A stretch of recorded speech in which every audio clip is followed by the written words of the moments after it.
بسم الله الرحمن الرحيم. بسم الله ما شاء الله. طبعا وصلنا سماد الدواجن البودرة اللي بدون اي خلطة، ما شاء الله تبارك الرحمن. سماد دواجن مجفف بودر، مزارع الغدير للدواجن 40 كيلو، ما شاء الله تبارك الرحمن. الكمية ان شاء الله معتبرة للجميع اخواني. حياكم الله ويا هلا بيكم. الموقع القطيف الجش، والله يوفق الجميع في كل خير ورضا يا رب. وحياكم الله. طبعا بعض الأخياش أو بعض الأكياس 50 كيلو، ولكن كلها نفس الشيء، يعني سعر واحد يا أخوان. حياكم الله ويا هلا بيكم. وراح أوريكم الآن سماد كيف قوته وكيف يعني شكله من الداخل، من داخل الأكياس. طبعا هذا السماد من الداخل، داخل الأكياس، طبعا بودرة جدا ممتاز ما شاء الله.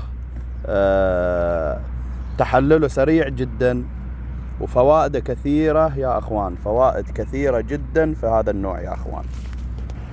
طبعا يا أخوان فوائده هذا النوع إن إذا أنت حطيت في مزرعتك من هذا السماد النوع ما يطلع لك حشائش ضارة، ما يطلع لك أبدا أبدا. يعني بعض الأسمدة البقرية تعطيك حشائش كثيرة، يقول لك هذا معقم وهذا لا، والله اللي شفناه يختلف عن اللي سمعناه.